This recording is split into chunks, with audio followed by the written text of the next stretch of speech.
Hello, everyone. Today I will be sharing with you all about the predictive assessment of reading, also known as the PAR tool. The predictive assessment of reading is a comprehensive reading assessment developed by Dr. Frank Wood of Wake Forest School of Medicine.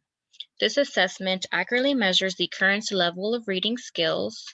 It predicts present and future reading achievement. It determines exactly which skills will need intervention for continued reading success.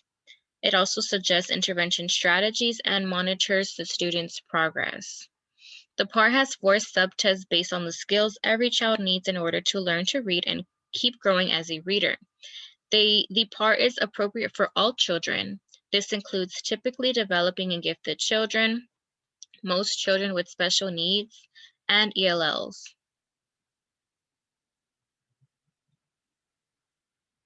So as I mentioned, the PAR is a 12 to 15-minute test. It consists of 4 parts.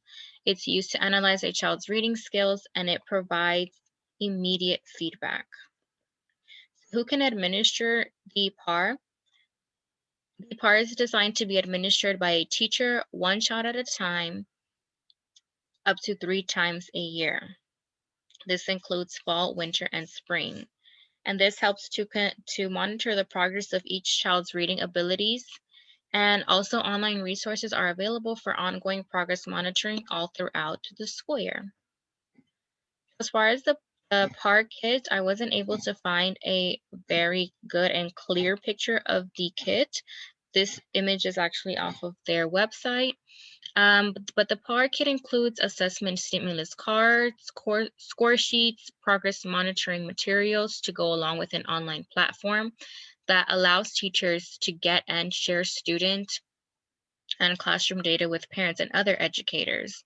The children are asked to name pictures, letters, identify and name a series of colors, objects, letters, or numbers, and discriminate sounds and words as part of the reading assessment. Now I will be showing y'all an example of this within the next slides. The annual subscription of this assessment tool starts at $7 per student, and this includes all of the materials necessary for administrating the PAR. So what is the best use of this instrument? Some of the advantages that I found of this tool is the level of support it provides for both educators and the parents after the screening is completed. The PAR goes beyond measuring a student's reading ability. It doesn't just tell the teacher that the child is behind in reading. It provides data which shows the specific areas where the student needs the most instruction, along with strategies to include in a classroom's small group and whole group time.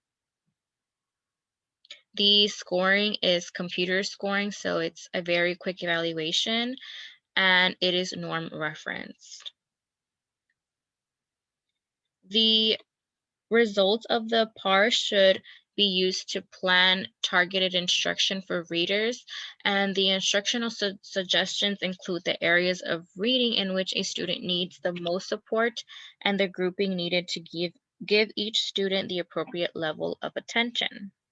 I did want to mention that the PAR can be used as an initial screener for dyslexia because 2 of the PAR subtests directly assess areas that predict development of dyslexia.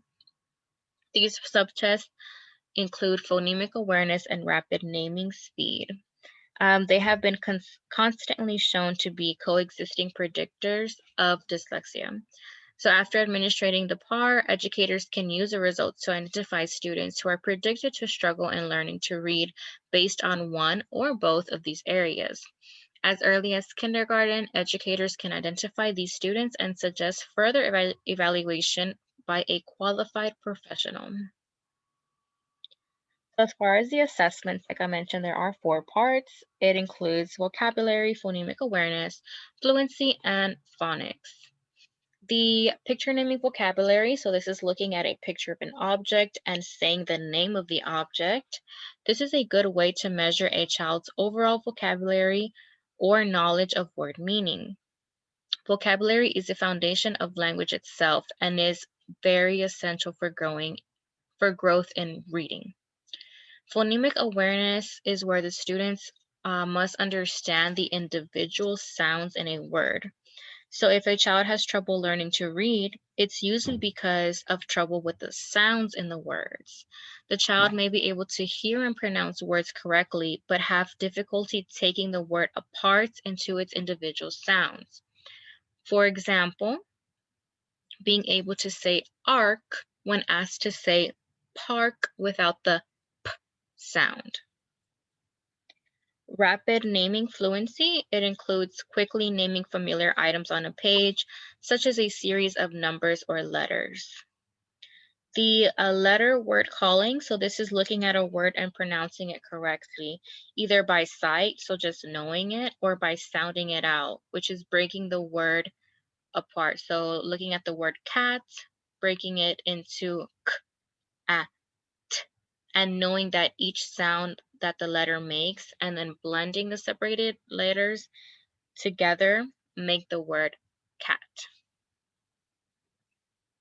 So this assessment tool is for grades pre-K through 3. It is administered the beginning of the spring semester of pre-K, then up to 3 times a year for kindergarten through the 3rd grade.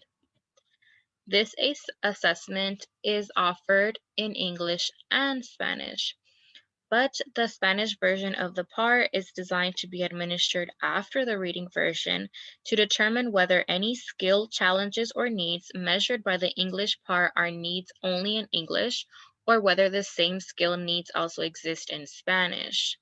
Experience shows that a single either/or administration explaining the instructions in both languages and accepting answers in either language causes less accurate results. As far as the results and the scores, the different ways that the PAR results are reported include standard scores, PAR codes, and intensity codes. So the standard score, each skill area receives a score, then 2 overall composite scores are given. One of them is the expected reading level on a current one-on-one test, and also the predicted future 3rd grade and 8th grade reading scores. All the scores are on the same scale as IQ, with the average being 100. They're also scored with the PAR codes. So these codes tell which skills should be the highest priority for remedial attention in order for reading skills to develop. So it includes 3 levels of H, OK, V, F, P, W, P and V, P and F. I did include the codes here. I'm not too sure if they're too small, but here's also a quick reference sheet. So the OK, the student displays solid grade level performance, no special help is needed. The F is for fluency skill training being recommended. The V for vocabulary development should be encouraged. The P for phonemic awareness instruction is needed. The W, although it's an uncommon code, this is for single word calling being low, but other skills are satisfactory. The P and V are combined phonemic awareness and vocabulary instruction are needed, and the P and F is combined phonemic awareness and fluency being recommended. Now, the 3 levels of H include overall levels of predicted reading that are 1, 2, and 3 grade levels above the child's current grade. And the intensity codes, so this tells how serious the need for special attention is. If no number code is given, then the reading is average. Intensity codes range from most to least needy. I did also have a quick reference guide here. So 1 being likely to need one-on-one professional help at school or elsewhere. 2 being needs extra small group help at school or in other settings, or both. 3 being that the student may still benefit from small group help, but certainly needs additional emphasis on basic skill development at the whole class level, and 4 being that they may improve from specific whole class emphasis. I did also want to mention that the PARS Family Guide explains to parents what the PAR measures and how to interpret the scoring. I will also be showing an example of that throughout my presentation. In addition, the family report provides a summary of a student's performance and specific strategies that parents can use at home to challenge their child and scaffold the learning. So moving on to some examples, I wasn't able to find a good video that demonstrates this assessment tool, but the website, the PAR, onlinepar.net, is a super great tool. It has a lot of great information. This is actually where I got most of my information from. And I did also find this great video from a webinar. So it demonstrates the cards that is shown. The narrator also explains the scoring, and they would give an example of it as well. What I have on the screen is an example of the vocabulary section of PAR for kindergarten through third grade. Now, unlike other instruments where you will have multiple versions of the instrument for kindergarten, multiple versions for first grade, multiple versions for second, and multiple versions for third, the predictive assessment of reading has 2 versions. A pre-kindergarten version that is administered in second semester of pre-K, or several versions of PAR for K through 3. So this is an example of PAR for kindergarten through third grade vocabulary. And the way that we would administer this is we work with our students one-on-one. It takes between 12 to 15 minutes to administer the assessment. We can administer the assessment once a year as a screening instrument to determine, one, are they on grade level? If they're not on grade level, where can we help? Or you can administer it several times a year, and it becomes a formative assessment then. So the PAR scoring algorithm is so sensitive, there are actually benchmarks by grade, by month for kindergarten, first, second, and third grade. That information will not be published by the university as it is proprietary in nature, but the scoring algorithm is so sensitive, it does measure and report performance based on national norms month by month. So the way that we would administer this is we would show the students this card, and we would take a blank sheet of paper, and we would cover all of the items with the exception of the left column. And we would ask the student to identify each item, and we would record the correct responses, and then we would move on to the next column, and the next column, and so on. You notice that the items become progressively more difficult as we go from left to right. When a student makes a mistake, you just move on. And when it's obvious that the student is having difficulty with the items in this particular column, you would say to the student, can you identify any of the items in this column? And then you would move on to the next column and the next, and so forth. The idea is to provide the student with an opportunity to look at, process, and respond to each of the items. By the way, is that last item in the third column, that middle item, is that a sundial? It is a sundial. I was testing myself, like, what is that? It is a sundial. And from my early childhood ed background, when the university introduced PAR to me, I said to my colleagues at Wake Forest University, how many kids are going to know the Taj Mahal? And I said, it's not developmentally appropriate for my pre-K students, and it's not. Third grade. The response is that we realize that pre-kindergarten students aren't going to know all of these items.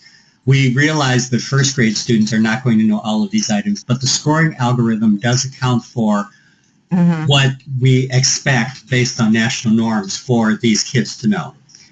So they went on to explain that each of these items was tested against something called the National Test of Relevancy. I never knew such a thing existed, but I did look it up. It does, in fact, exist. So the university came back at me with that explanation, and I'm okay with it now. This is an example of letter word calling for kindergarten through third grade. We would administer this assessment in the exact same fashion as vocabulary, column by column, item by item. Now we're going to go out of order. Phonemic awareness is usually the third test, but there are no test cards for that, so we're going to skip to rapid naming. This is also for kindergarten through third grade. We would show the student the card, and we would ask him or her, before we even administer the assessment, can you name each of these items? And if she can, that qualifies her to take the assessment. If she can't, what that means is that you would automatically score for this portion of PAR 150 seconds, which is the max. So for example's sake, we're going to say that our student was able to identify these items, and then using a stopwatch or the second hand of our classroom clock, we would time how long it takes the student to identify these items going left to right, top to bottom. And then when she completes the assessment here, we would click off the stopwatch, document the time. Again, 150 seconds is the max. Now, when students go through this exercise, sometimes they will make an error, and often, but not always, they self-correct. If they don't self-correct, we stop them, and then we ask them to identify this item. And because they know the items, as they've demonstrated in the warm-up, we just continue until they name the item, and then, again, 150 seconds is the max. Then we go on to letters. Same procedure, and we document how long it takes to complete the assessment. Now, this is our scorecard. Remember, I mentioned to you that there are two methods for documenting the responses that students provide us. I always like to point out when I show this slide that colleagues will ask me, well, how much in-service training do we need in order to be qualified to administer the test? If we have experience administering standardized tests, then we are going to be able to administer this one, because your language that you would share with your students is available for you right on the score sheet, or if you're using the computer screen method, right on the computer screen. So here are your instructions, and you must use these instructions, and you must administer the assessment for all of our students in the same manner. And there are your instructions, and we would simply tick off the correct responses and put our total here. This is for letter word calling. Then we would go on to vocabulary. Again, here are our instructions, and we would administer the assessment and document the correct responses. I'm not sure how large your screen is, but my guess is you probably wonder what's all this verbiage underneath the item. The university... Can you read it yourself? No, she can't read it. I can read it. Can't see it? Okay. Well, I'll explain. The university realizes that sometimes a student will look at an item, and it's not that she doesn't know the item, it's that she may not understand what she's seeing. Case in point, in the last column of the card that I showed you, there is a diagram of the map of South America. I have seen students look at the diagram of South America and identify it as a tornado. It doesn't mean they don't know what South America is. They are looking at something, and in their eyes, it's misrepresented. So the university provided a series of cues in response to when there's misrepresentation. So if a student looks at the map of South America and says, oh, that's a tornado, or that's a cyclone, it's perfectly okay to say map of the world. Also, students will provide a partially complete response. And so the university provides a cue to help the students provide that complete answer. Case in point, students will look at the diagram of a sailboat and sometimes will say, well, that's a boat.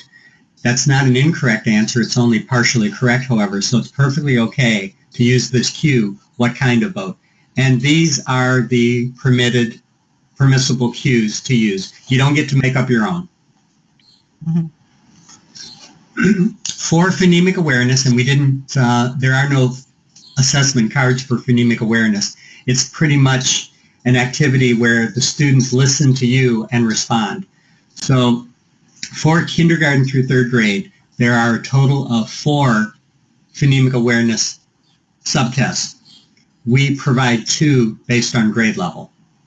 So we have something called warm-up exercises, and there are 3. There are 3, and the idea of the warm-up is to make sure the student understands what's being asked of her.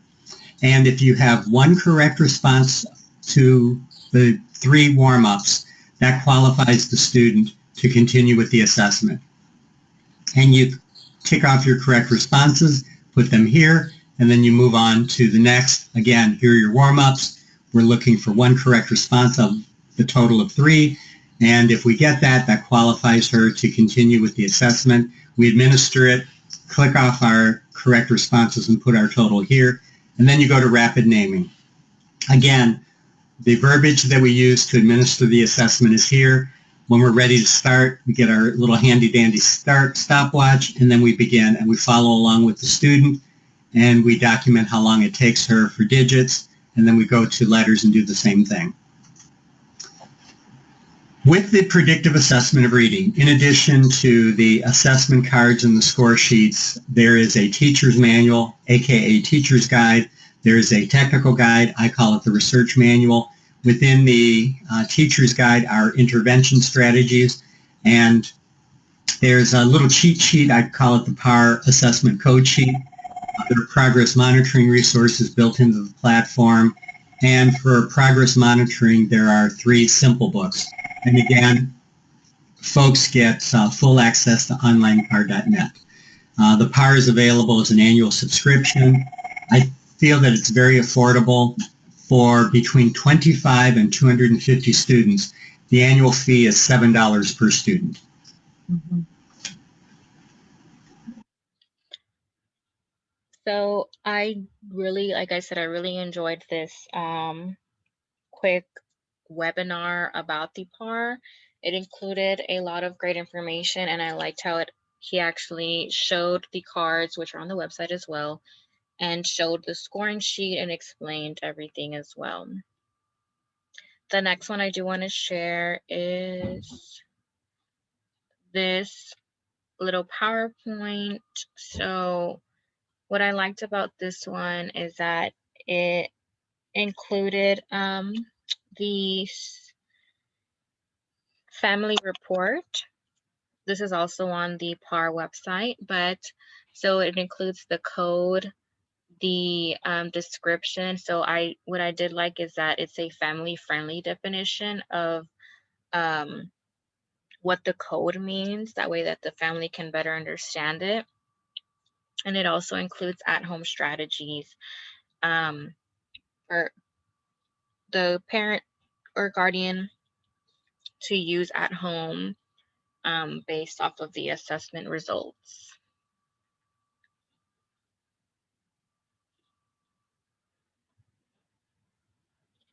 So as far as district use, in my district, we do not use the PAR tool, but I did communicate with the reading specialist, and I was informed that we use the assessment of basic language and learning skills, the ABLES, Bridgens, and the Renaissance 360 for reading.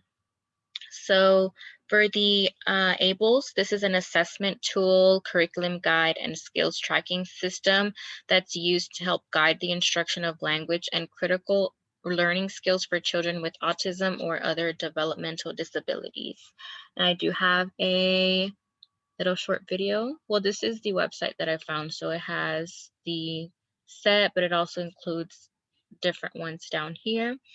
And here is a quick little video using the ABLES assessment. Now this is for sorting objects by size. You'll also see how it includes the labeling as well. Okay, we are going to do a sorting activity. What size is this? Square. What size is it? Big. Yeah, good job. What about this one? Long.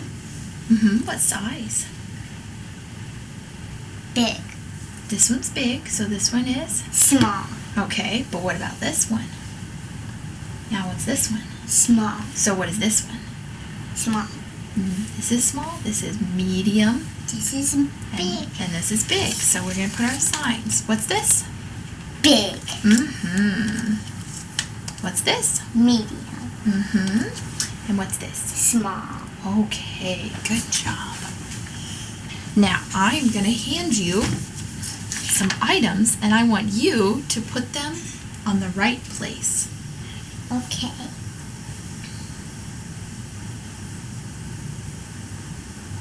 Great job, you did it. What's this one? Big. And what's this one? Medium. And what's this one? Small. You got it. All right, let's try another one. So this is a great little video that I found using the ABLES.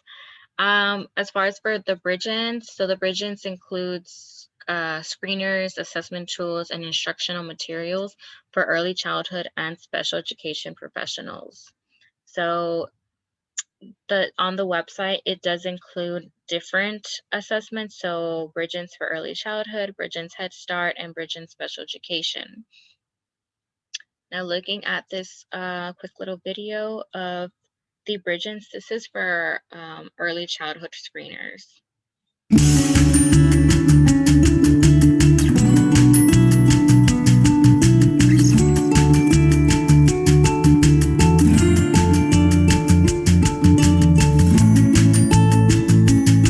What letter is this? O. What letter is this? A. Yes. E. B. Yes. C. Z. D. L. R. I want you to sort these objects for me. Put all the large blue ones in a group.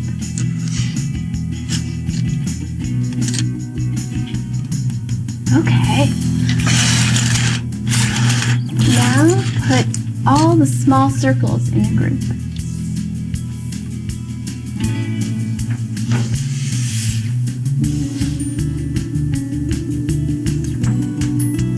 Okay, good job. What's this? A snake. Snake. And how about this? A wagon. You know what that is? A ladder. Ladder. Exactly. You're pretty good at climbing. How about this? A leaf. A leaf. You know what that is? An owl. An owl. Woo! Woo! And hold it. Do you know what that one is? A nail. A nail. Where's the cat? Point to the cat. Where's the dog? Nice job. And where's the key? Good, thank you. Thank you. Now, does Lily open doors or cabinets by herself? Yes. And does Lily watch other children do something and then try to copy them? She does, yeah. Adults too. Does Lily pretend to do things that you or other adults do? Driving a car, cleaning the house, Yes, she talking loves- on the phone. She loves to clean. She loves to talk on the phone.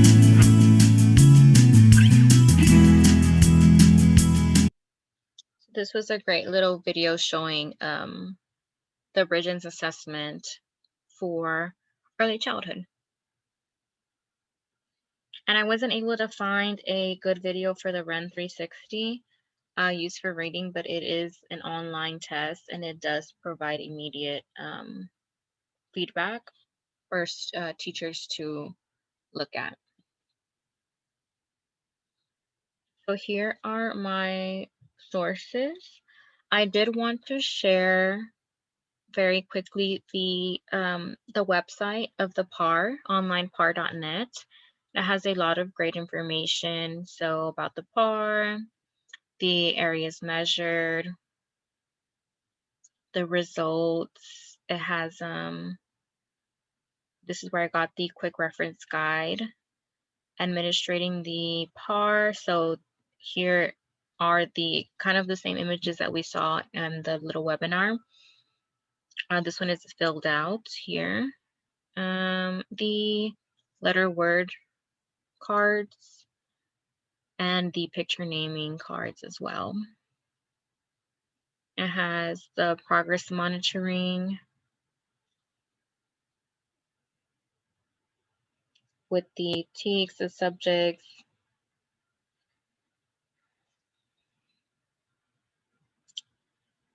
We can also find the reporting, so we can see individual student reports, fall, winter, spring scores, predicted third grade, predicted eighth grade scores. As it mentioned before, this is the classroom report, so the whole class scores here. And this is for admin reports. Here. It includes the system requirements, and it has the frequently asked questions here, and it has information for families as well. So the parents guide,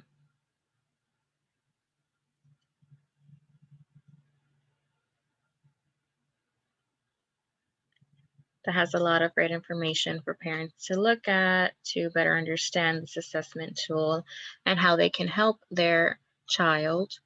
And the sample family report, which is, I believe this is the same one that was shown in the video. Like I said, a family-friendly definition, and then what they can do at home with the child. And the images shown, I did get them from the Prezi, what Prezi offers for their images. I do hope that y'all enjoyed my presentation and learned more in depth about this great tool.